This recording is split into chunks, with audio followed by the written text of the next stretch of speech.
Good afternoon, and welcome to the Wednesday afternoon conference call with Trusts Unlimited. This is Jim George speaking. I'm the non-attorney spokesman and facilitator for Trusts Unlimited, and I'd like to thank all of you for taking the time to listen to this call. Today is February 19th. I was going to say 18th. Time's moving.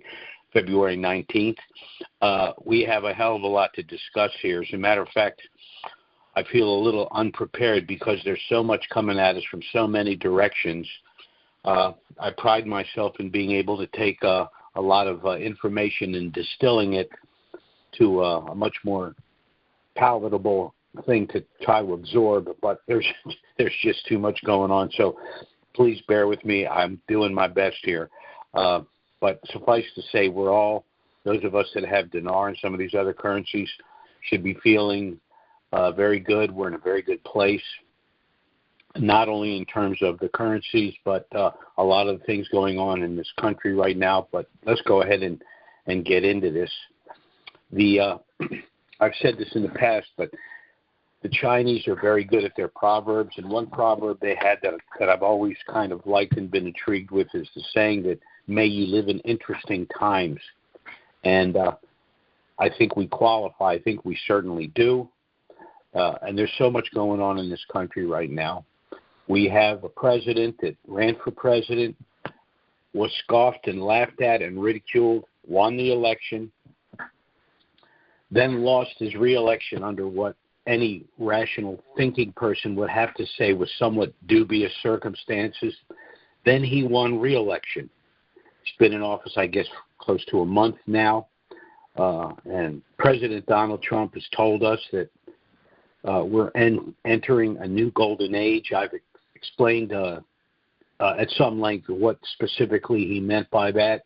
I'll touch on it briefly. The age he's referring to was between 1880 and 1910, roughly, a period of time when there was no Federal Reserve, no central bank, and it was a period of time of great wealth for the country and for the citizens of this country.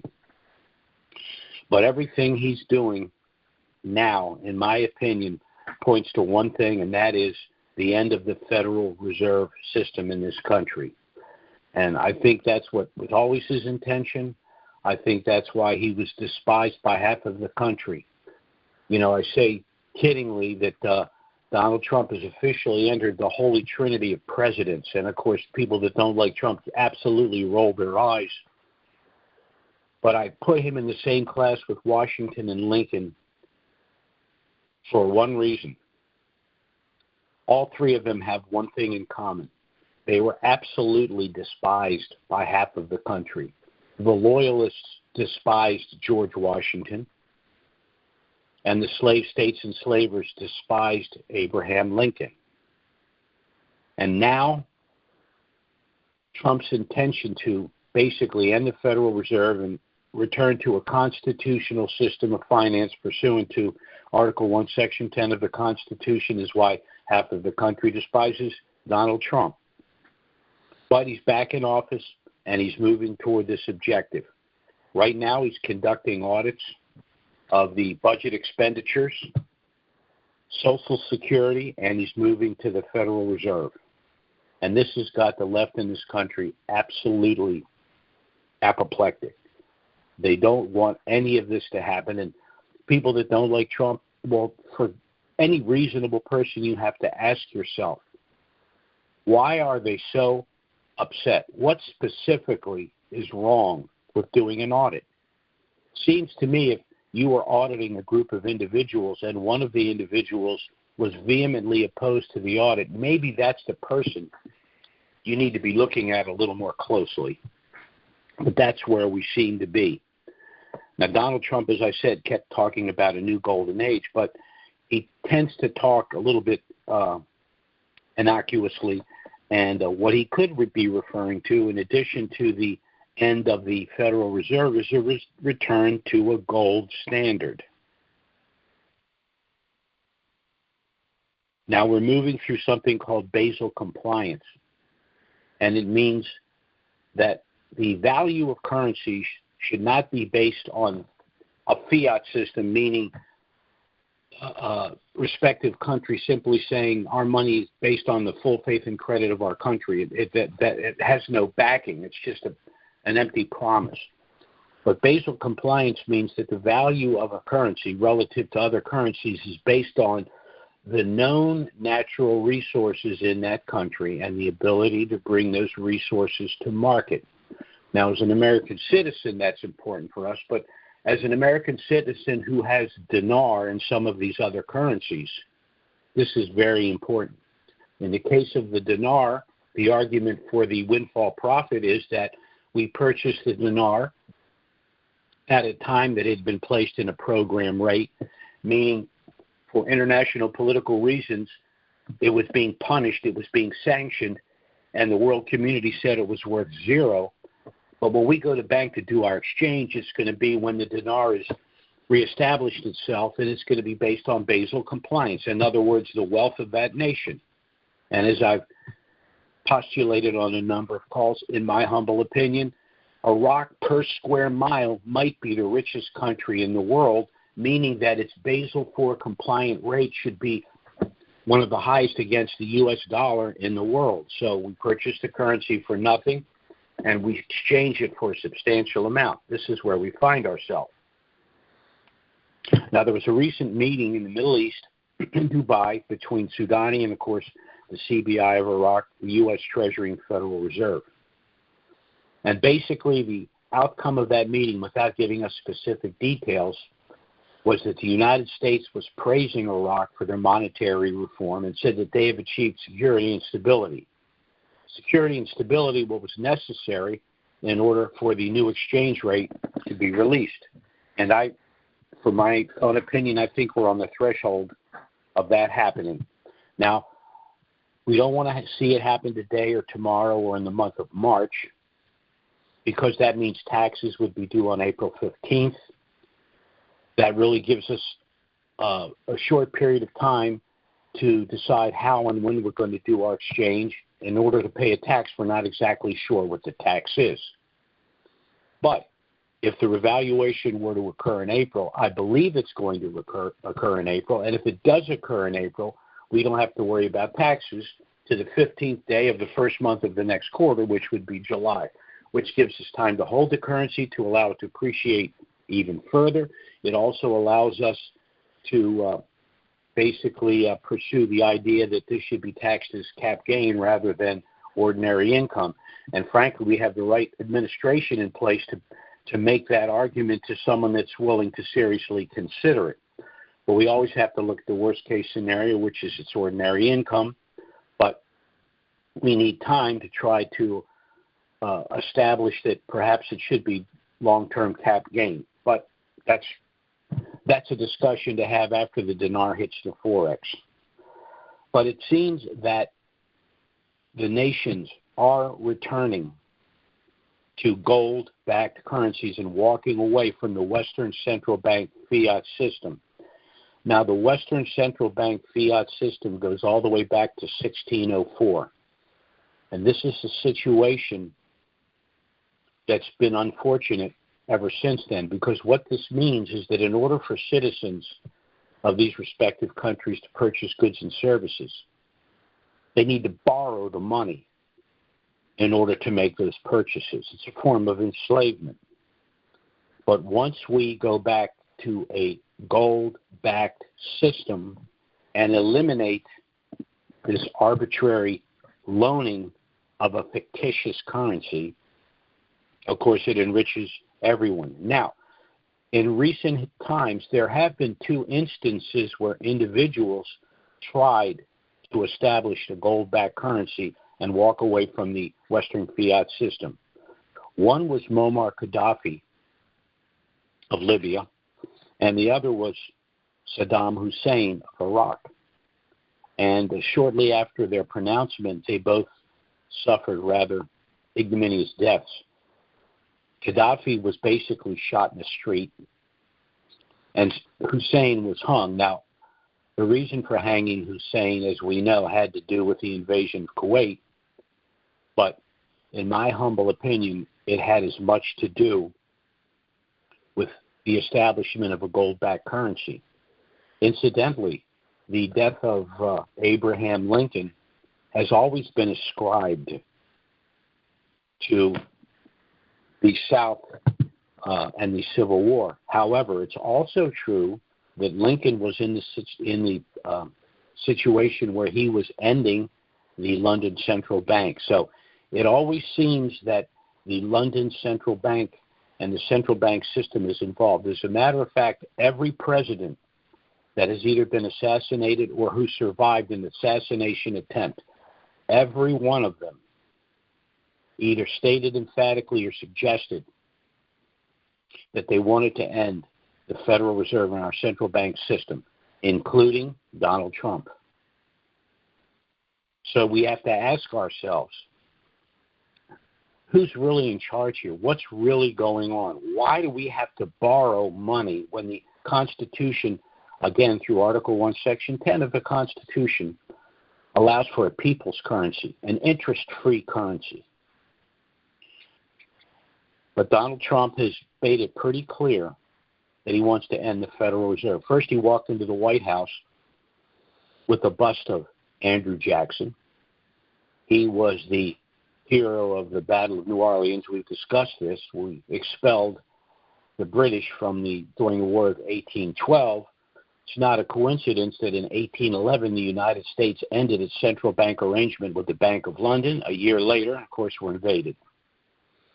Then he eventually became president, and he ended the central bank system, reemerged again in 1913. We've discussed that. So for a president, any president, but it happened to be Trump, walked into the White House with the bust of Andrew Jackson, he's pretty much telling you what his objective is, and it's the end, the central bank system. Those of us that have currencies are going to be enriched by that system, ironically, because, again, we purchased currencies that were sanctioned from the central bank system, worth basically nothing, and we're going to go to the bank and exchange them, if we were to exchange them today, at a Basel IV compliant rate, which is probably going to be north of $3 and might even be north of $4. So it's an odd situation that we're in. But then once we've acquired this wealth, we're going to have to do our due diligence and make sure that the banking system that ironically allowed this to exist isn't going to be permitted to then summarily take it away from us. But Trump's done a couple of things to tell us he's going to end the central bank also, emphatically, through a couple of things he wants to do. First, he wants to end taxes on tips. He wants to end taxes on overtime. And he wants to end taxes on Social Security. Well, for those of you who don't know, when Social Security was established, it wasn't originally taxed.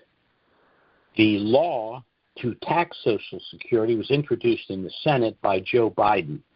So he's just a bad penny that keeps popping up. But he's finally done, and we're done with him, and we're going to move on beyond that. So our possession of these currencies, in our own minds, we've been involved in this, some of us for 5 years, 10 years, 15 years. We seem like this has been a long time. But we're on the very, very end tip of a very long historical, I don't know what word to use, trek that hopefully is going to be coming to an end in the very near future. So let's talk a little bit about Iraq, the fact that they are basically at this point Article 8 compliant with the IMF, that in their budget, which has been placed in the Gazette this week, one of the articles to look at is Article 12C2, which compensates Kurdistan for the cost of the extraction, refinement, and transport of oil within the region. And then the profits will be distributed through SOMO, which is the state organization for marketing oil. So all the pieces are in place for this to happen. I could have done a very long call that got into all this tedious information, and I started to do that, but I just said to hell with it. I mean, there's no reason to get into all of the finite things. Those of us that have been involved in this for a long time, probably know most of what I've said. So I'm looking for the release of the new exchange rate very shortly. Now, is the rate going to be, when it hits the 4X, maybe at a slight premium over the U.S. dollar and float, or will it be at or very near the actual Basel IV compliant rate? In my opinion, it doesn't matter, because if it just comes out at a float at a slight premium over the dollar, it will, in my opinion, hit the Basel IV compliant rate very quickly. Not only because it would need to hit that rate, but because there's something called velocity. It's kind of it's not organic. It's just a situation where people think it's an opportunity. They start investing, and it's the sheer demand that increases the value. But in either case, we're going to see the value increase substantially. Now, I want to warn some people, having been involved in the Kuwaiti dinar came out, I'm going to use simple numbers, roughly $3.50. It went up over $7, and then it dropped back down quickly to about $3.50. So as many people lost money as people that made money, because people were buying the Kuwaiti dinar at $4, $5, $6, only to see it a couple weeks later back down to $3.50. So for those of us that have currencies, don't get greedy, because you might get hurt. Some people want to exchange all of it at once and be done with it. Some want to exchange it a little at a time as they see the rate go up, and if they see it start to drop, they immediately exchange the rest of it, whatever. But remember, there are tax issues here. Now, if the revaluation were to occur in March, then we're hamstrung. We've got to exchange all of it, and we've got to pay the tax by the 15th. And remember, the penalty, if you don't pay the tax, is 100% plus interest. So you get wiped out if you don't pay the tax. But if this thing hits in April, we have until July, which means that we have time to ascertain what the actual tax is, and we have a little bit of time if we don't want to exchange it all at once. But I just don't. I think we've officially reached a point of no return. I don't see any other conclusion to this other than the Iraqi dinar hits the 4X in April. This is very good news for all of us. And for those of us that have dinar, someone just popped in here to let me know that I forgot to mention that there'd be no tax on cap gains. I don't know whether that's true or not, but I can see where that's would be something that Trump would do. We're going to find out. And the person just chimed back in and said, Trump stated it. And this person's going to send me the article. See, I don't even have to do my job. People are sending me stuff, so that's good. But anyway, we are where we are. We're in a very good place. Those of us that have currencies, I think we're going to be well rewarded for it. And I've said in the past, when this thing hits, thank Jesus, invest wisely. Provide for yourself, provide for your family. Do good with the money, whether you deserved it or not. Especially if you don't deserve it, then do good with it. But I want to talk very briefly about our trust package. We've been marketing the trust now for about 15 years.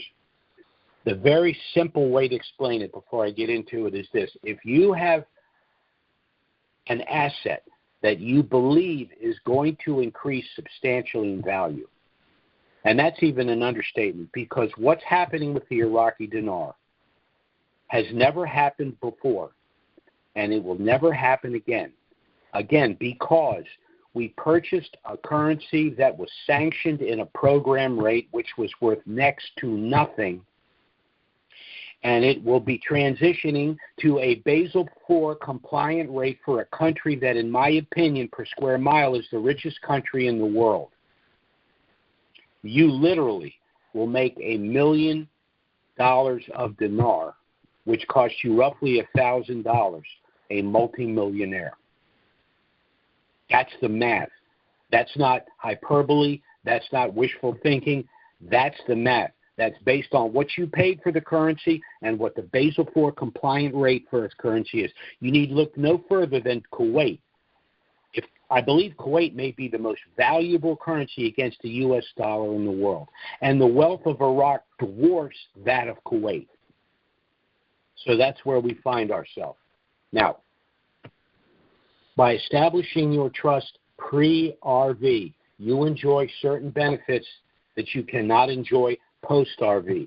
And every wealthy individual with an IQ above room temperature understands that you need to place your wealth in trust. All of the wealthy industrialists in this country, all of them, have generational trusts, without exception. All of the wealthy individuals you see on TV, all of the people in Hollywood, they all have trusts. But the one thing that they didn't have that we have is we have the knowledge that an asset we possess is going to be worth substantially more in the near future. And it's important that we get that asset out of title and into trust before that occurs, and time is short. By establishing the trust, you preserve your privacy and your anonymity. No one knows what you possess. By possessing or establishing the trust, you avoid personal IRS scrutiny because the business transactions occur within the trust. Now, the IRS goes after low-hanging fruit. Are they going to go after someone with a very sophisticated trust package and legal assistance, or are they going to go after Joe Lunchbox? By establishing the trust, you can gift currencies to family and friends. Now, outside of a trust, you can give currencies to family and friends, but you're obligated to give them the lump sum. From doing this all these years, I've been talking to so many people that say, I'd love to give these people the currencies, but I either don't trust them to be able to invest the money. These individuals, unfortunately, have had a drug problem. These individuals are too young and inexperienced. These individuals have physical or psychological issues. So guess what? We established a gift subtrust, meaning that you can gift the currencies pre-RV to them through the gift subtrust, avoid the federal gift tax, and have complete control of the post-RV proceeds. By establishing the trust, your estate will avoid the cost and delay of probate, along with the disclosure of who your heirs are and how much they each stand to inherit. In addition, by establishing this trust, you will avoid the federal estate tax, which can be as much as 65% of your estate, in excess of $12 million. That means 100 cents on the dollar will be transferred to your heirs. Lastly, the trust provides certain asset protection benefits that cannot be provided in any other entity, period. Pre-RV, there's something called the Uniform Fraudulent Transfer Act. Basically means I have 10 million dinar that I've purchased for $10,000. I place them in trust. Can I be sued for the subsequent value once they revalue? No, I can only be sued for $10,000. Why? Because that's all the currency was worth when I transferred it out of title to the trust. Post-RV, there's a benefit I like to refer to as limited liability stop loss. This is segregation of assets. As you purchase assets post-RV, homes, cars, boats, etc., you place each of them in their own separate subtrust. Why? If you have a rental property or a car or something that's involved in litigation, that's the only asset involved in the litigation, because all of your other assets are in separate subtrusts, which under the law are separate legal entities, not having any association with the litigation, meaning that the trust works a lot like a barge would work, a commercial barge, where all of the cargo is stored in a series of small compartments. Why? In the event that any compartment is ever breached, the only potential loss would be the cargo in that one compartment. The cargo in the other compartments is safe and secure due to the firewalls, and the barge will never sink. So for all of these reasons, but particularly if you have an asset like these currencies, you want to establish your trust, assign the currencies to the trust, and protect your privacy and your anonymity for you and your heirs into perpetuity. Our trust package was initially one that our firm had used for more affluent clients. It had an initial cost of anywhere from $6,000 to $10,000. But when we decided to mass market it to dinarians, we've been able to reduce the cost to $3,000. Pay us up front, we'll discount the price further to $2,500. We even have a deferred payment arrangement. You'd make an initial payment of $525. which would basically offset our out-of-pocket cost initially. The balance of the $300 would then be paid in $100 monthly installments. But by establishing that trust, assigning the currencies to the trust, whether you paid us up front or you've got the deferred payment arrangement, you've protected the asset, you've protected your privacy and all of the other benefits that I had discussed here. We're going to go to the Q&A in a moment, but before I do, I want to give you our contact information. I strongly suggest you contact us to get our initial no-obligation package.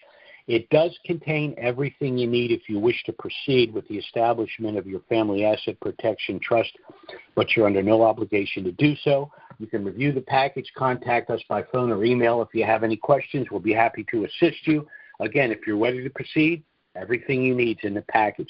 Now, you can contact us by email, which is Trusts with an S, Unlimited LLC @gmail.com. That's Trusts with an S, Unlimited LLC @gmail.com, or our phone service, which is 307-274-4122. That's 307-274-4122. Contact us by email or phone. We'll get our package right out to you. I'm going to go ahead and open the Q&A here for any potential questions. So if you've got any questions, I'm happy to help you. I'm going to give you our contact information one more time while I wait for calls. Our email, again, is Trusts with an S, Unlimited LLC @gmail.com, and our phone service is 307-274-4122. Okay, our first caller here is area code 347. That's 347. Go ahead. Yeah, I heard the amendment to the Iraqi budget was printed in the Gazette. So what happens after that? Well, my understanding is it's got to cure in the Gazette for 30 days. But the fact that the budget has to cure in the Gazette for 30 days does not hamper the Iraqi dinar from hitting the Forex. So we'll just have, that's why I said theoretically it could happen at any time. As a matter of fact, I probably shouldn't say this, but I'm a little nervous that it's going to hit this month because I don't want to see it this month. I want to see it in April. I don't want to see it in March. But obviously, when it happens, it happens. We'll have to deal with it accordingly. So what I mean, so the new rate could be in there, but it won't take effect until 30 days. No, what I'm saying is, the budget is supposed to appear in the Gazette for 30 days. Right. But that doesn't hamper the exchange rate and the appearance in the budget. Are not directly linked. So the dinar could theoretically hit the Forex tomorrow. I'm just hoping it doesn't because we're so late in the quarter. I'd rather wait 10 days for April, and then we've got 3 months to work with. No, what I mean is it theoretically possible for the new rate to be in the Gazette? That was for the amendment to include the new rate. Is that possible, or do you don't think it's possible? That's possible. I guess that's possible. The rate could be there, but it's not there now. Because if the rate was there now, we'd know. So I just think, like I said, I think the rate is being managed. The budget's being managed by the Parliament. The rate's being managed by the CBI. The CBI's decision to go to the Forex is not directly linked to the budget, so we'll just have to wait and see what happens. Okay, thank you. Certainly. Okay, our next caller is area code 405. That's 405. Go ahead. Hello, Jim. This is Doug in Oklahoma City. Hey, Doug. How you doing? I'm doing well. A couple of things.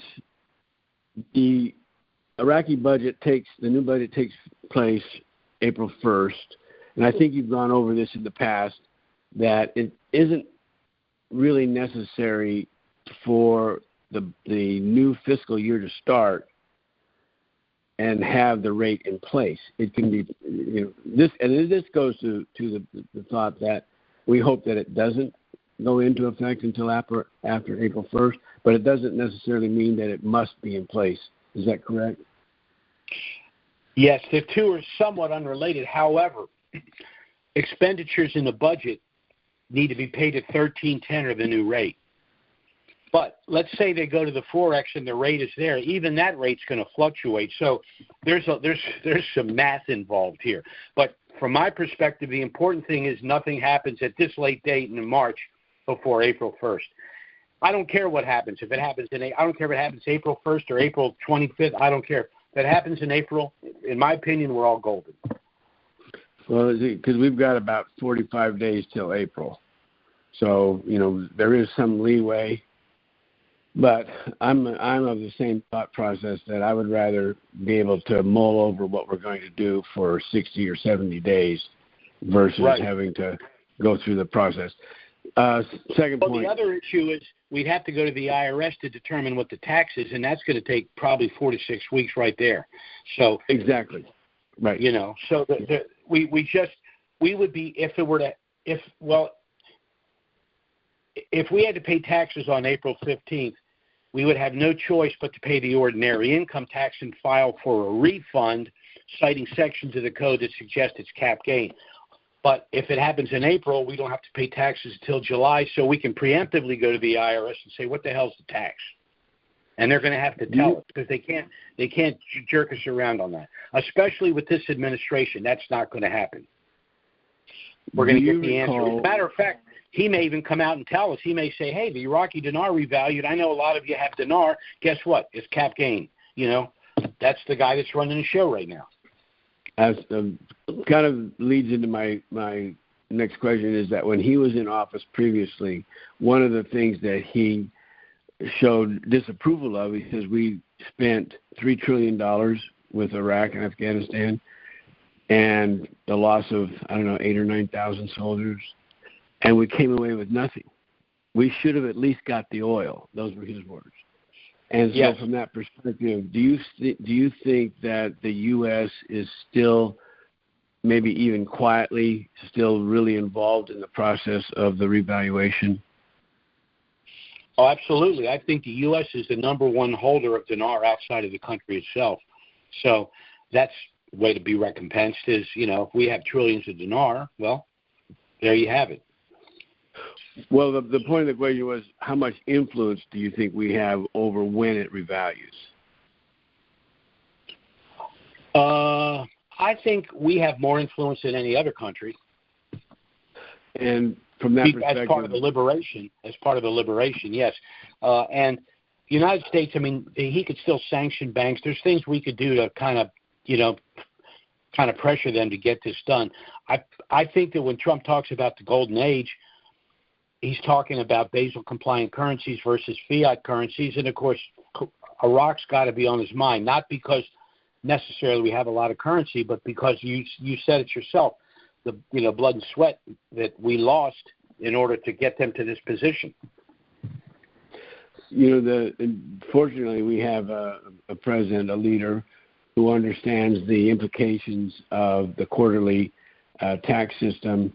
And, he and friends may own some privately anyway. They wouldn't want to see it taxed. They wouldn't want to see the rate come in before the 1st of April anyway. That would be common sense if he could put some pressure on to delay it to after the 1st. I agree, but I still think this guy operates genuinely on what's best for the American people, which is one of the reasons why the establishment hates him. Excuse me? Wouldn't that be in the best of the American people, is to give them Of course. Yeah. As I've said, why you always want at the beginning of a quarter when you're unsure what the tax is, so you have time to establish to do that. The other issue is, of course, are you compelled to exchange because let's say it hit the Forex now and it went from $1.20 to $5. And then before the end of the quarter, it started dropping. We said, "Oh my God, I got to exchange it now because I'm losing value. So I'll just have to pay the tax." So we don't want to be in any of those situations. If it happens in April, like I said, we're golden. We got plenty of time. We can exchange it when and how we want, and we can compel the IRS to tell us what the tax is, and we're on a glide path. Very good. Thank you, Jim. See you next week. By the way, I believe from talking to you, you have some dong. Yes, we do. Yeah, I do too. I don't see how much longer the dong can be in a program rate, especially if the dinar goes, because the dong has, the argument is, well, the dong's been in a program rate for decades, but it's still been in a closed umbrella with China. But recently they've been kind of going outside of the box and starting to establish trade around the world. But, once the dong goes, they're going to tell China, to hell with that, our currency's worth something, we're going to take care of ourselves. So, I think the dong may go very quickly after the dinar. At least I hope so. Well, those countries that are exporters, as far as what drives their economy, like China, I don't know what the particulars are for Vietnam, whether they're an exporter or whether they still need to buy most of the goods that they need in an industrialized country coming in from the outside. That would be very advantageous for them if their currency was worth more, because they wouldn't have to spend as much to get the products. But it's exactly the opposite, like what China does to artificially deflate the value of their currency for them to keep a low rate. But I don't know which. Right. Well, you're right. China artificially devalues its currency to corner the trade market, but then they also assist Vietnam because they want that trade arrangement, and they understand they're in a program rate, so they kind of compensate for that to a certain extent.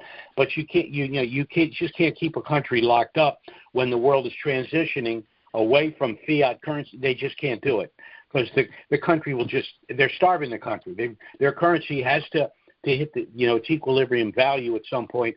I mean, China's financially is not in the best shape. They're really not. Because what they're doing is just, in their long term, it's not right. They've got trade agreements with all these countries. They're going everywhere, doing all of this stuff with a devalued currency, but it can't continue. It's sort of like us with a Federal Reserve, and now we have $36 trillion in debt. At some point, you have to deal with real money and deal with real debt, and that's what's going to happen to China as well as us. If the dinar revalues and the U.S. has as many dinars as possible, would it be advantageous for us basically just to go after the closure of the Federal Reserve, and then perhaps we wouldn't have to owe them the money? Is that far-reaching? Well, whether we end the Federal Reserve or not, we would use the dinar to back our own currency, to strengthen the U.S. dollar. But I think before the end of Trump's term, there's going to be a real push to end the Federal Reserve. He's starting with the budget, Social Security, things like that. But eventually he's going to go to the Federal Reserve. And then it's not just going to be a matter of malfeasance. It's going to be a matter of straight-up criminal activity. And I've been saying the reason they've been going after him, the reason they didn't want him in the White House, the reason they tried to kill him, all of that is because they know what they've done. Remember when he was snooping around in the Ukraine, and within a matter of weeks they were impeaching him. We had that moron's already filed impeachment papers against him now. So, they know what they've done, and they know he's sniffing around, and they don't want it disclosed.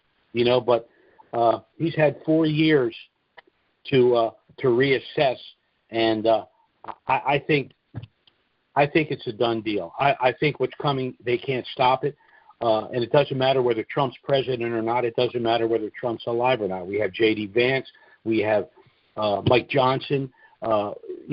It's you can't start these audits and then make a legit. Why would you not want an audit? There's no plausible argument for that. The only thing they can say is an invasion of privacy. I don't know how it's an invasion of privacy. It's not like they're going to give a list of names, dates, and private citizens. And the leftists, since when have they had a problem with invading the privacy of individuals anyway? I mean, they've got nothing at this point. So this is going to be a very interesting couple of years. Let me put it to you that way. Yes. Well, Jim, thank you so much. I appreciate your time. Sure. Take care, Doug. Bye-bye. Bye-bye. Our next caller is area code 785. That's 785. Go. Yeah. Hey, Jim. Whatever happened to the January backstop in regards to he gave them the budget to the 7th, and then if it didn't happen by the 7th, he was going to do something on his own. Whatever became of that? I think he's doing something on his own. We just haven't heard about it yet. So his deadline wasn't the 15th of January. It's just continued on. He's still working on it. You could make an argument that he's backed off on the deadline. In my opinion, they passed the deadline, and he's doing what he had planned to do. We just haven't learned about it yet. Okay, and then on this IRS ruling,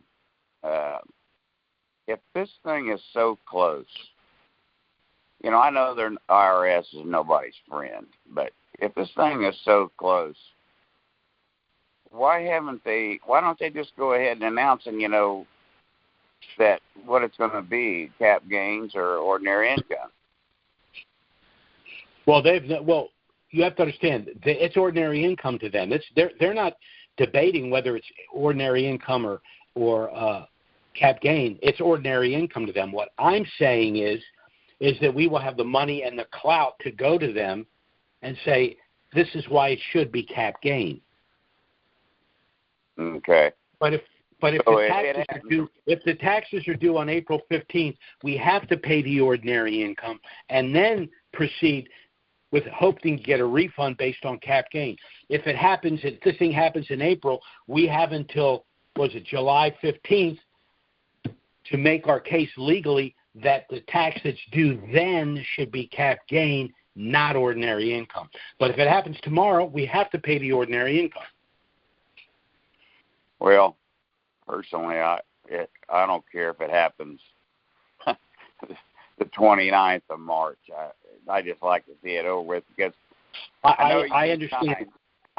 Time. But if we get the money and can cash it out, pay them and let's get it behind us. But lastly, that I wanted to ask you, as far as this the digital currency that the chatter is on the central bank digital currency, Trump is not in favor of a central bank digital currency, correct? No, he's not, and I'm glad you brought that up because the very people that are arguing that our privacy will be invaded with an audit of, say, Social Security are the same people that support a digital currency. Well, they will monitor every single purchase we make. Yeah, we don't want that. That's pretty dangerous. No, we don't want that. And there are ways to circumvent the federal digital currency by using state currencies. I've discussed that.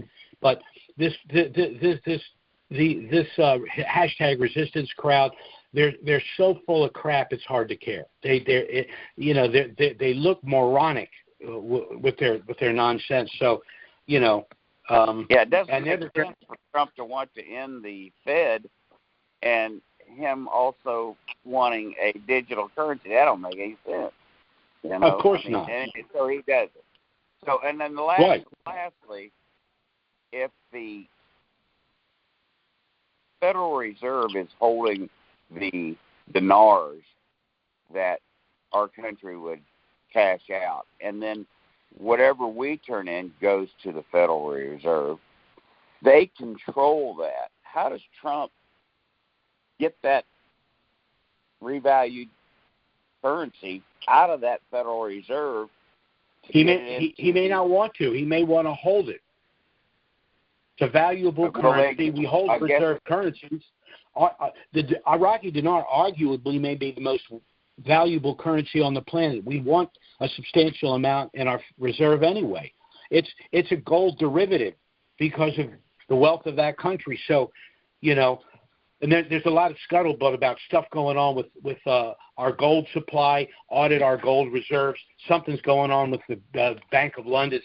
There's stuff going on, but the assets of Iraq are known, and to hold their currency means it's a derivative of those assets. So there's a lot of possibilities here, but I have faith that Trump's going to do what's going to work for them and for us.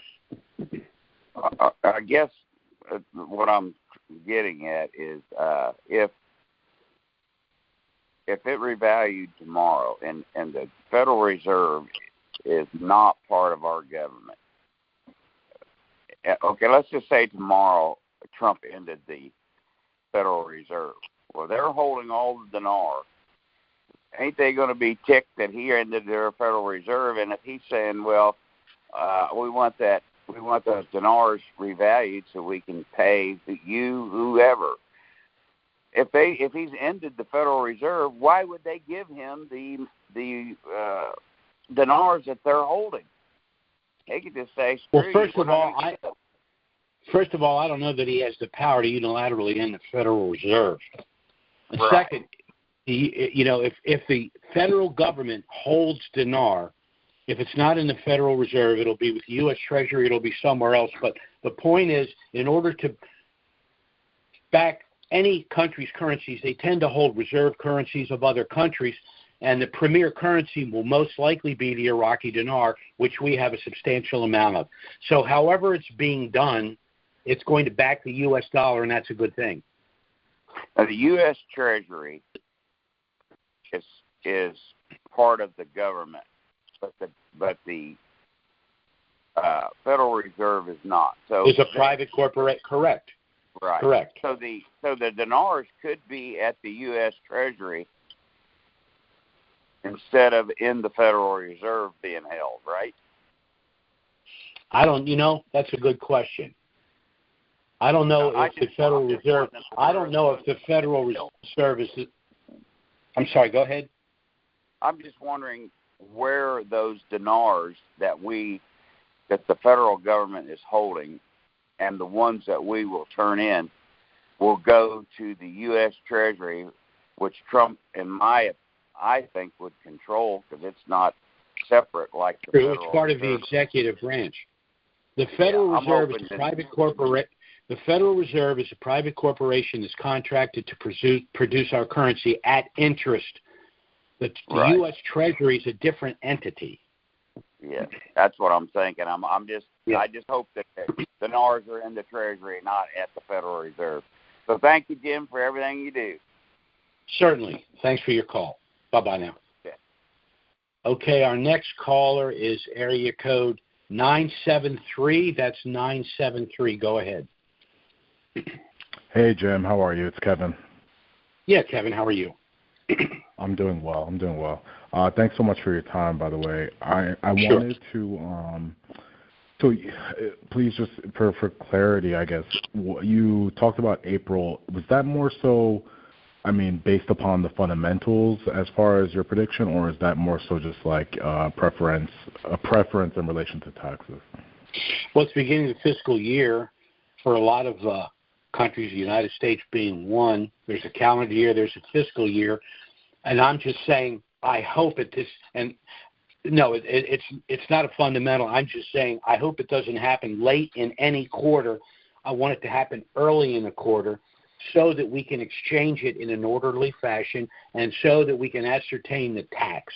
That's the only reason I'm saying that. I have no technical reason why it would happen on a given day. Just as a general proposition, you want it at the beginning of a quarter, not the end of a quarter.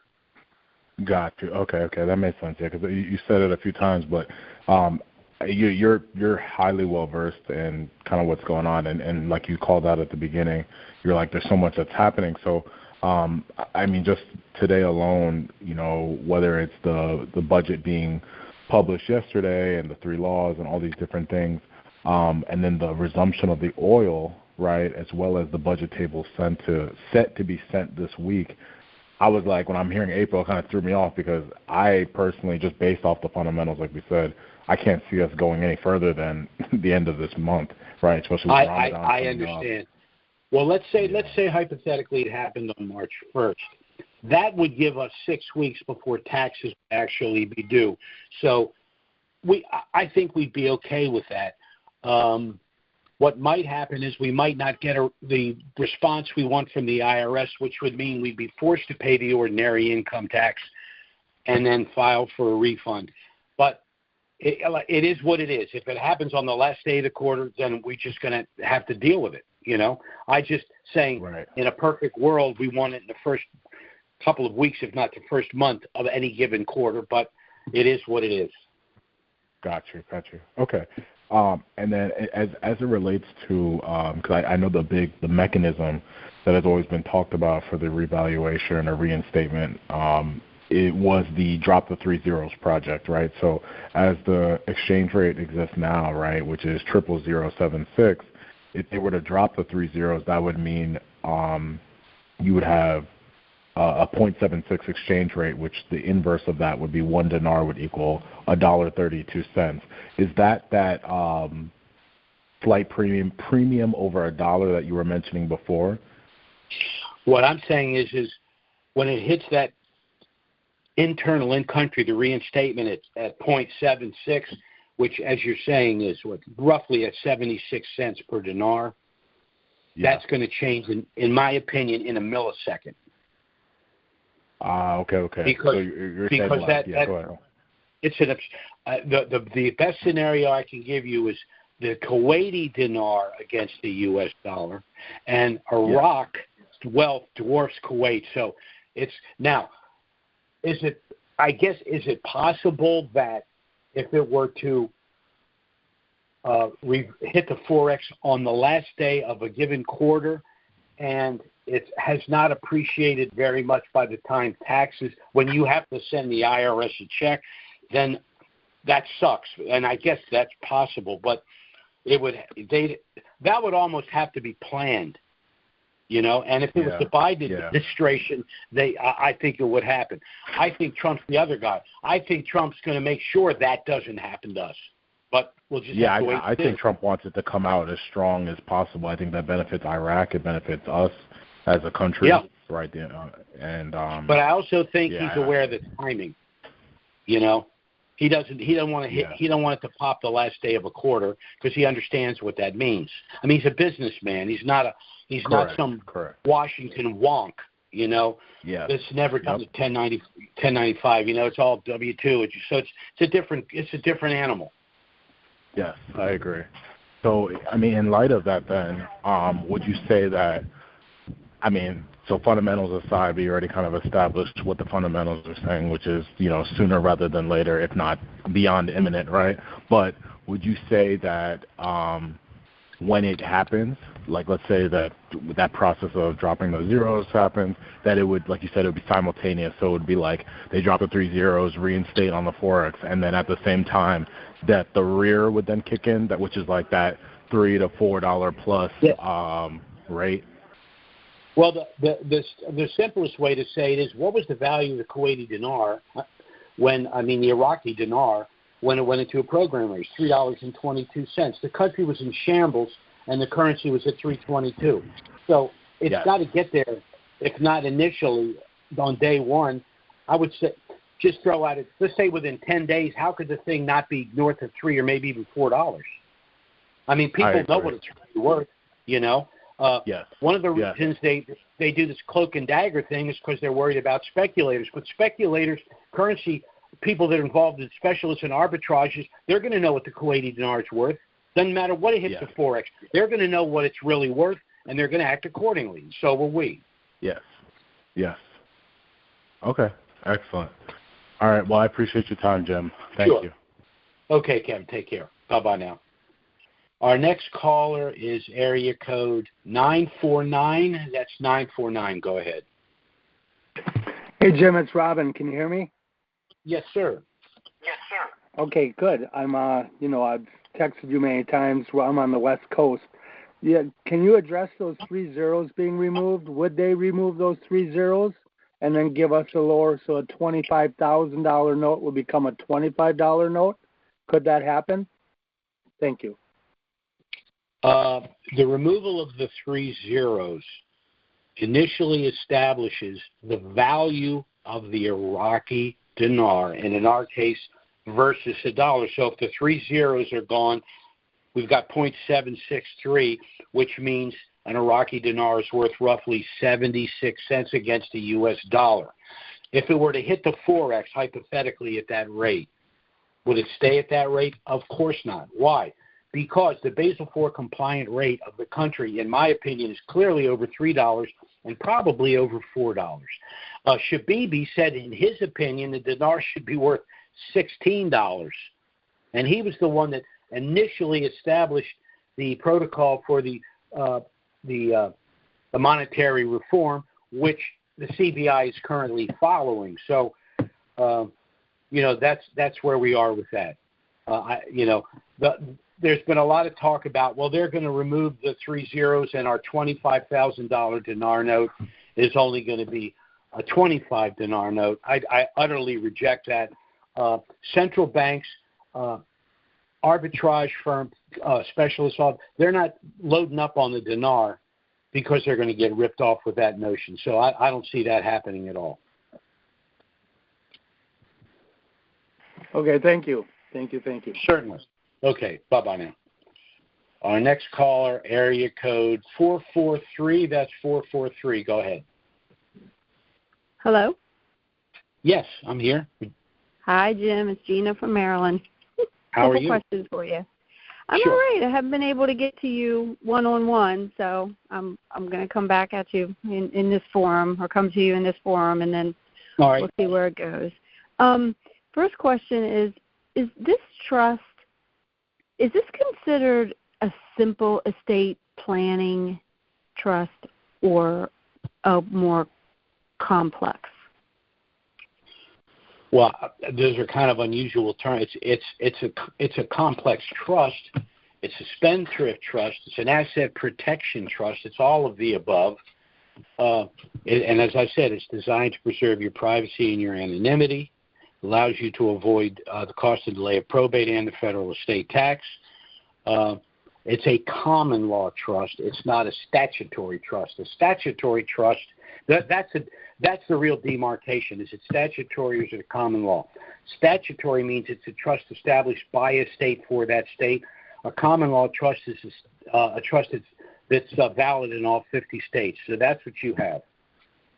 Okay, so you could have a financial institution who would indicate or say, we cannot, we do simple, we create accounts, or we'll establish accounts based on a simple estate. Okay. Trust. What you're talking about, I get these calls all the time. You go to some bank and they say, well, we're not going to accept your trust. We're not going to use your trust. We only use, revocable trusts, our state trusts, et cetera, et cetera. Well, this is where you have to sort of, what's the word I want? Use your inner Trump, and you got to sit there and go, dude, I've got 10 million dinar. According to Forex, they're worth $38.5 million. Are you going to sit there and tell me that you're not going to establish an account for my trust because the stupid little rule book here says you have to use this crap? Give me somebody that knows what the hell they're doing so we can straighten this out, or I'm going to go to the bank across the street. I'm sorry. That's the way you have to talk to these people sometimes. I don't care what their rule book is. I have found that banks don't have a problem with it, but a credit union does. Does that make sense to you? You're not going to exchange at a credit union. You're only going to exchange at a major bank. I know they can't exchange, but they won't even, they're saying they won't even establish an account because they will do simple estate planning trusts.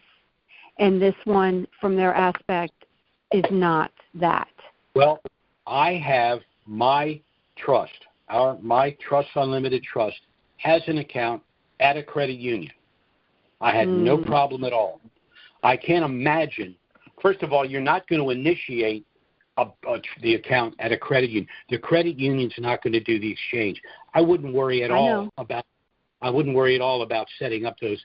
When you go to the bank that you've decided, or if let's say you're going to exchange to two banks, you could do that. You could have a couple of appointments.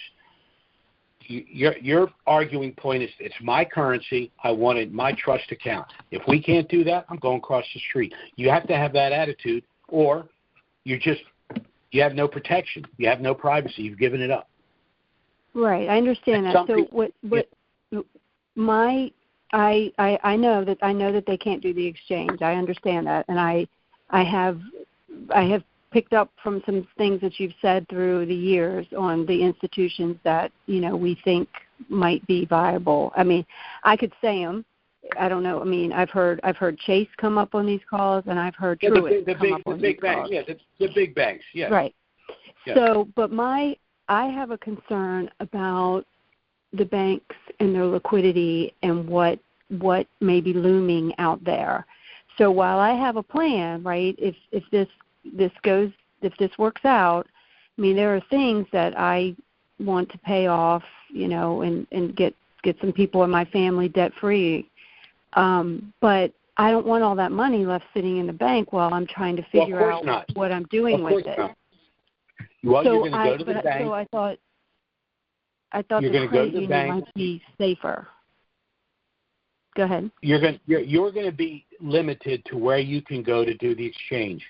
When you've done that exchange, you will have the USD in your trust bank account. And the wise thing, of course, to do is to first liquidate all of your debts. The money that you're gifting to other people, get that done right away, and then you should have already done your preliminary work about investment accounts that you're going to establish and move that money out as quickly as you can. Banks are there for liquidity and convenience, period. So let's say you had 10 million dinar. You went to the bank, exchanged it at $3, $30 million. Who would leave $30 million in a bank? Or I want CD? to. Yeah. You want to? No, I don't want to. But what I'm saying is you need to do your homework now about where you want that money to go. You say, okay, I'm going to leave $100,000 liquidity in the bank, and the rest of it's going to go somewhere else. Figure out where that somewhere else is. Right, I am. I'm just, in the meantime, what if something catastrophic happens and you're in something very unprecedented and very unusual? And I think if you're looking at what's going on in the world right now, everything is very unprecedented, and we've never seen what we're seeing happen before. So I know what my intentions are. It's just a matter of being able to move fast enough, because who knows? I mean, maybe all those banks will be short. Maybe something like this will shore them up more than. But I question that. So okay, that was that question. There was a statement made last week. Someone on a caller asked you about changing their protector. Now, I don't have that person. I don't have that role set up in my trust. But you responded to them that they would notify Trusts Unlimited. I didn't think we shared. We don't provide this documentation back to you if we change that, do we? Can't we just do that on our own? Yes, you can.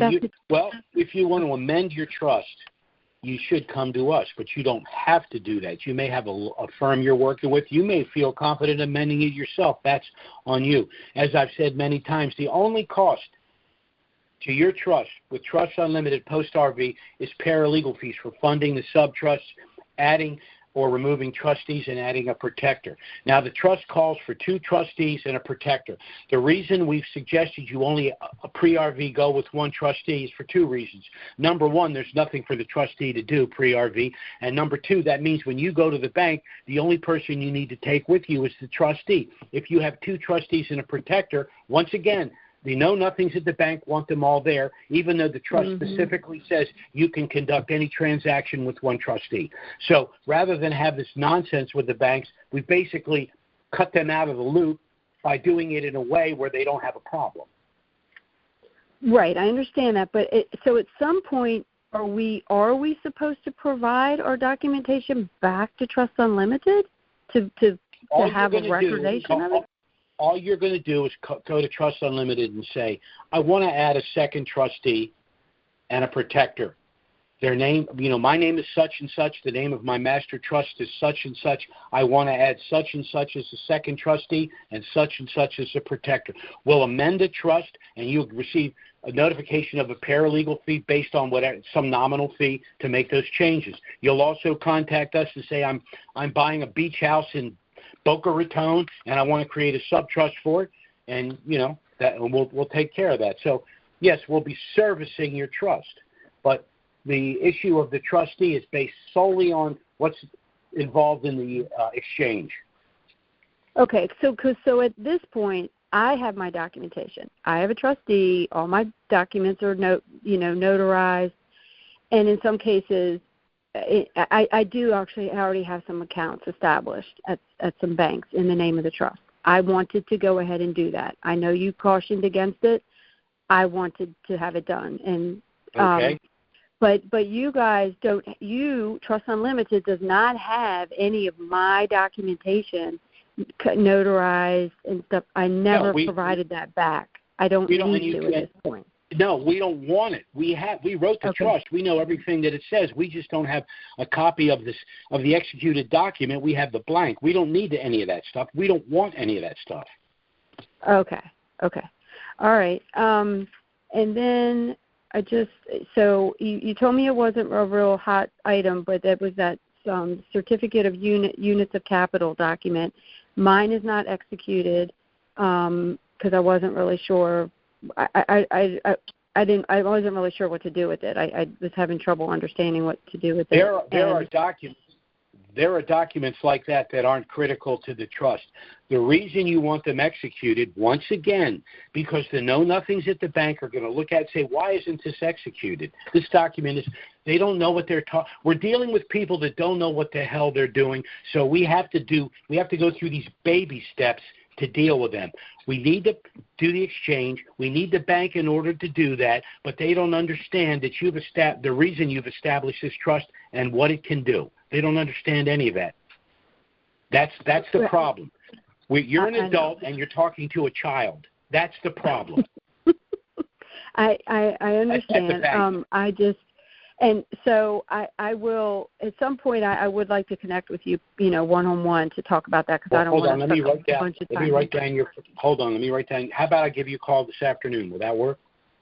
Well, yeah. Except unfortunately, I don't have it with me. I'm in the office today, and I don't have my trust in front of me. So. Well, okay. Then I'm writing down your number. I will. How about if I give you a call later this evening? All right. Sure, that'd be fine. I'll send you a text. I send you a text and you don't respond. All right. You're a busy man, and I understand. I have a very sophisticated system. I took a stick-em out. I put your name and number on and said, call her this evening, and I'm sticking it on my desk. All right? Okay, great. All right. And then it really is in our most optimal if this happens at the beginning of the quarter, and if this is set up so that it is capital gains and not ordinary income. Is that correct? We're hoping it's cap gain. If it happens at the beginning of the quarter, it gives us time to go to the IRS and make our case. Not me and you personally. Trusts Unlimited and all of our people. Right. If it happens at the end of a quarter, we don't have that luxury. We have to pay the ordinary income tax and then file for a refund. We want it early in the quarter, again, so we can take our time and exchange it when we think it's optimal, and so we have enough time to compel the IRS to tell us what the tax is after we've given them our argument for why it should be cap gain. And if it turns out that it can be cap gain, that allows you to only exchange a portion of it. Right? If it's income, do you have to? No, you still have to do all of it. No. Let me. Okay. That's just part of the problem. Even if they call it cap gain, Section 988E2 of the Internal Revenue Code says if the profit that you would enjoy from the exchange exceeds $200, you must pay the tax. So that's part of the issue too. What's the relevance, if any, of 988E2 if it's cap gain? So it's. I try to simplify it, but it's a little more complicated than that. But that's why we want it early in the quarter, so we have enough time to get through all of this. Okay, and are you saying the number 9, the number 8, and then the letter E2, or are you saying 980? That's it. No, 988. 988E2 of the Internal Revenue Code. Okay. All right. Thank All you right. so much. Okay. Yep. Take care. I'll talk to you later today. All okay, right. great. Bye-bye. Thank you. Bye. Sure. Bye-bye. Okay, our next caller is area code 509. That's 509. Go ahead. Well, hello, Jim. This is Art out on the left coast in Washington State. Yes, sir. With the rate being cured now, it's kind of like a bread going in the oven and rising to a certain extent. So what we're hoping, I'm thinking, is that in the time frame that it is curing, that Doge would be going into IRS, and all hell's going to break loose. But the thing is, they've already been into USAID, and they've basically closed that operation down. What would prevent Doge, or should I say President Trump, to closing down the IRS after the Doge goes into that entity and identifies all the corrupt dealings that's been going on? I think if Trump were to even entertain the idea of ending the IRS, it's going to take a while, because it's not just a matter of what Doge does. Because after they go to the IRS, they still have Social Security and they still have the Federal Reserve. The Federal Reserve goes back over 100 years, and there is a lot there. And then he still cannot unilaterally undo these things. He still has to go to Congress. And right. Okay. What he's doing, what he's attempting, is absolutely unprecedented. It's Herculean. Even if he's right on everything, it's like in Iraq. Look how long the bad players have been able to delay, postpone, obstruct, do all that. Well, that's what we have in this country too. The people that are enjoying the status quo do not want the status quo to change. It's just where we are. So that's why I said the next couple of years are going to be very interesting, because what the American people learn, in my opinion, is going to be absolutely shocking. They're going to say, no wonder so many countries hate us if we've been involved in these things. So we're already seeing that. It's unfortunate. I was worried for a while that all of this might create a problem for the dinar, for those of us that have dinar and these other currencies. Actually, I think it's hastened this. And this is another reason why I've said, go to the bank, do your exchange, get your money out of the banks. Do your homework. Find out where else you want to put it. Don't do crazy stuff with it, but get it out of the banks into other things. I was looking. Well, you know what? I'm going to do on another call. I think next week I'm going to pull out. We're not an investment advisory. I'm going to explain what I'm going to do. I've got a list of things I'm looking at. They're very low risk things that pay a half decent rate of return. Why take risk? The more money you have, the less risk you need to take. Money is like a drug, and some people can handle it and some people can't. But I've had people call me with just the craziest ideas. And why would you want to do that? I don't understand that. You live in a duplex. Right. You have one car. You're both working. Now you have enough money. You can buy a nice home. You can send your kids to a great college. You can go buy a Lincoln and earning 5% on your money. Why would you want to do that? And they just don't get it. So, to each his own, but money is a drug, and or it's dynamite. You just have to, there's a certain way to treat it so you don't blow yourself up. Right. Some people just can't learn. Well, with your steps, were you going to include offshore trusts? We're talking about I'll be honest with you. We were very involved in offshore a number of years ago, 10 years ago. But everything's changed. The world has changed. The United States has changed. The government's changed. A lot of things have changed. And another thing that's changed is we're all 10 years older, and we don't know how much of this we want to. I mean, most people, if they're not going to retire, their life's going to substantially change, and how they spend their time is going to change. Well, that's true for us too. So I know for myself, and the firm knows that. I said, I'm gone. Right. My last day at work is the day before I go to the bank to do my exchange. I'm done. So, find yourself. Yeah, and they get that. They understand that. They got some young bucks there that haven't, but I'm not. I'm an old guy. I got a big family. I got things to do. And I thought this would be over 10 years ago, to be honest with you.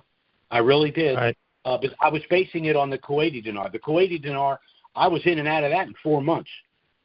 So I'm thinking, well, okay, this takes 5 years or so what? Well, 15 years later, here I am, But I've met a lot of great people along the way. I've learned a lot along the way, and I've got a much better idea of what I want to do when I do go to the bank. So that's where we are. Well, the continuing legal education that you provided in regards to trusts in the management of finances has been absolutely, stellar, and greatly appreciate that. But one thing that I assure you, I learned it all the hard way. Well, we're on the periphery of that, so we're still learning. But one thing that's interesting is that we know that the left has invested in the currencies as well, particularly the dinar. Now, they've been raising all kinds of, during this time with Doge going into different locations and rooting out the corruptness. One of the reasons why we know that they're putting up such a stink and acting like children is the fact that they're going to be caught, for lack of better words, with their hands in a cookie jar. Because a lot of this is coming back to them now. I don't think it's just the left. There's a number of people on the right that are anti-Trump too. But right. I think the whole thing with Trump, they use every other excuse they can. The whole thing with Trump is knowledgeable people know when he walked into the Oval Office with that bust of Andrew Jackson, he was letting them know what he was doing.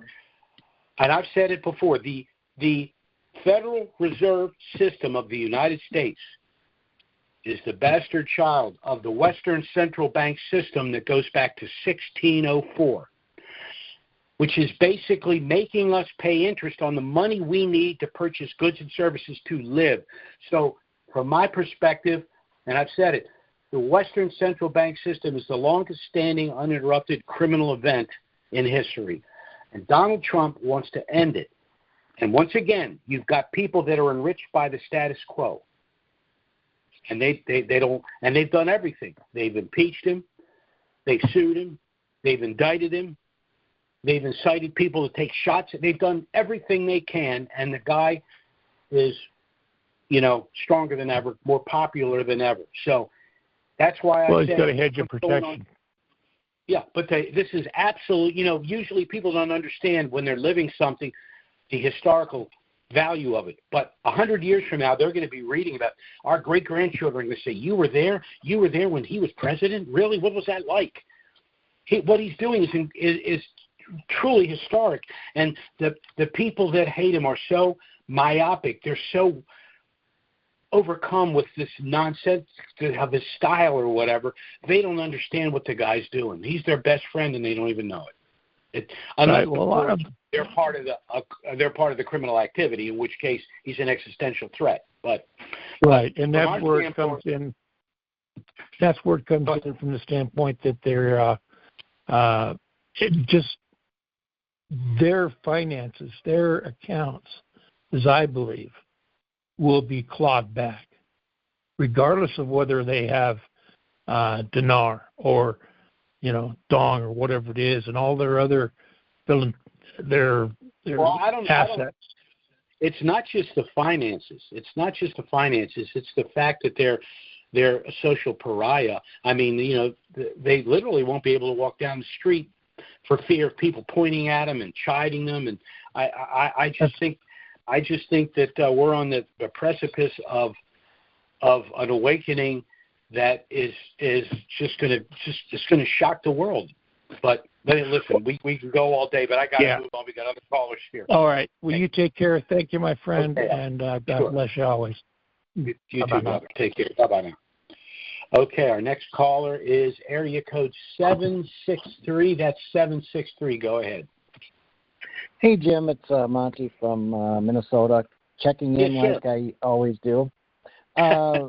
Obviously, this is not in regards to the dinar. It's kind of an observation of, the taxes, what you said, what Trump's trying to do. And I really appreciate you talking about world events along with, obviously, our investment, the dinar and tax and the trusts and everything like that. But my question is, we talked a little bit about, Trump's trying to,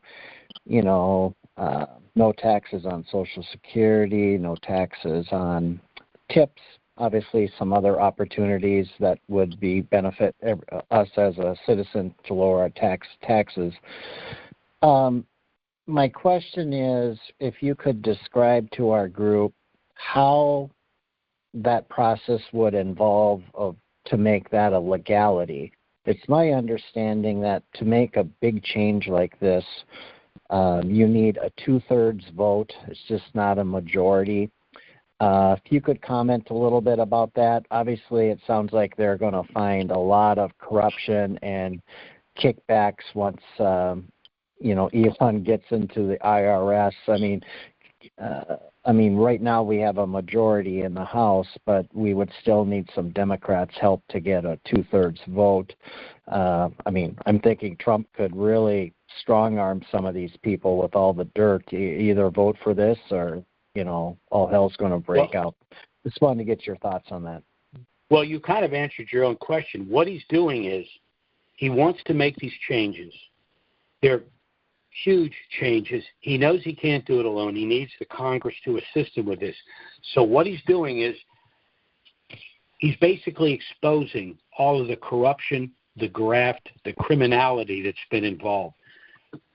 And he's also out there saying, I'm doing this, I'm commonsensical. Our approach is commonsensical. We're just using simple common sense. What he's doing is he's saying, these are the things we need to do. It's just common sense. These are all the bad things that were done by bad people in the system we now have. Now, are you going to vote for common sense and a reform, or are you going to vote for bad people doing bad things to continue? That's what he's doing. He's making people he's drawing a line in the sand and saying, you're with us or you're against us. There's no intellectual way to justify what's going on. So you're either wearing a white hat or a black hat. That's what he's trying to set up, in my opinion. Well, I'm thinking he's going to find so much corruption and kickbacks with offshore trusts and everything. I agree, absolutely. That's what I'm saying. I'm saying he's going to let everyone know who's done what and why and how, and now we're going to vote to fix it so this can never happen again. So he's just making it virtually the only people that are going to be able to vote against him from his strategy, the way I look at it, is people that are either hopelessly corrupt and being bribed or threatened, or people in deep, deep blue states that don't care. If Trump cured cancer, they want cancer. That's what he's doing. That's what he's doing, and he's brought in the richest guy in the world. I mean, they're trashing this guy. This guy got a rocket ship to land on solid ground. NASA hasn't been able to do that for 80 years. For the love of God, shut up. Stop it. Get out of the guy's way. He's smarter than you. He's the richest guy in the world. He could do doesn't care about having my Social Security number. Yep. Yeah. Right. Yeah. They got nothing. They've got nothing. They really do. Would that it's all be immediate grounds? Would that be immediate grounds for a congressman? If they got all this evidence for these people to immediately resign? I mean, they could get to the point people are where already starting. three-quarters of the People are already people starting to resign. People are already starting to resign. Head of that NIH has resigned. Who's the other? Another department. Someone resigned. The reason people will resign is because in the Congress is because they know if there's a hearing, if there's a trial, and information comes out they can't possibly win, they'll even be in worse shape. They're better off to just go their way. The only question is... But what about all these congressmen, though? Well, that's what I'm talking about. And senators. But here's my problem with that. Let's say they resign. I still say they should proceed with the trial because suppose these people have committed all kinds of crimes. If you're in the Senate for one term or you're in the House for one term, most people don't know this. You get your salary for the rest of your life. So that's crazy. If you resign on good terms, so say no. So we have to proceed, with you absent, or unless you want to appear. Why in God's name? There's no way we're going to pay you for the rest of your life if you've done these things. That's just crazy how they come up with those laws or rules. I mean, yeah. And that's why you need a disruptor in there to, shake the tree and get rid of the rotten fruit. Yeah. Well, I think Trump has his way. 3/4 of the people in Washington will be fired or they'll resign because, I mean, they're getting so many kickbacks and offshore trusts with all this. Well, haven't they already eliminated money getting tens of sent thousands? overseas? There are people that have literally resigned because they had to come back to the office. We don't want them working for us. We don't want them working for us. They could not make that kind of money anywhere else. And they're upset because they can't work from home in their robe and slippers. Well, get a life. All right, so let them go somewhere else and let them make less money where they have to go to the office. But listen, I got more people I got to get to here. Okay? Yep, I was just going to say thanks, Jim. You got to get going. Sure. All right, take care now. Bye-bye now, Mike. Okay, our next caller is area code 810. That's 810. Go ahead. Hi, Jim. This is Debbie from Michigan. Yes. I have a couple. Good. I have a couple questions on the trust. On the assignment minutes of meeting, to change that verbiage, you said that we need to put in whether it's for currency or the verbiage for silver and gold. Now, I have the PDF, but I don't have a Word document available to make those changes, to type it out and make those changes. Okay, then let's see. I know you said that you. Okay, I know you said that you were sending a Word document with it, but I don't have one. You don't. Okay, hold on, Debbie. Let me write this down. Okay, I have the PDF version, but I have no Word document for us to be able to make changes as far as to taking out that paragraph to put in the silver and gold and things like that. Okay. Now, one thing you can do is you can make a copy of that page, and then you can amend the copy. So give that a try. In the meantime, I'm going to make a call about the Word, see if we have it Word for you, and then I'll try to get that. Let me put this up here in my file to my desk. Yeah, and do you have any samples like of the documents so that we can look at them and make sure that we're filling all of them out appropriately? Do you have anything like that? No, I don't. I always say to everyone, just sign everything, date everything. That shouldn't be a problem, but I will see what I can do. I seem to remember that we had Word. I seem to think we did, and for some reason we switched over. But again, try making a copy. You know how to copy and paste, and then you can amend the copy and paste copy. Okay, do you understand what I'm saying? Give that a try. And in the meantime, I will see if I can get the Word. Yeah, because I know in my paperwork when you sent it to me, it had that you sent us the PDF and the Word document. But I didn't see any Word document where we could make changes and take that out and put something else in there. So. Well, I will call the paralegals and see what I can do, and let's see. Okay. Okay. So I got you in my very sophisticated filing system with a yeah. Okay. Well, thank you. I appreciate it. Sure. All right. You take care now. All right. Bye-bye now. Thank you. We had one other person in here, and they disappeared for some reason. I hope it's because their question got answered. That's our last caller for today. Again, thanks so much for taking the time to listen. For those of us with Dinar, I think we're in a very, very good place. If you have not contacted us to get your initial trust package, you need to do so. You will learn a lot by reading through that package, and if you decide to proceed, everything you need is included in the package. Now, our next call is scheduled for next Wednesday.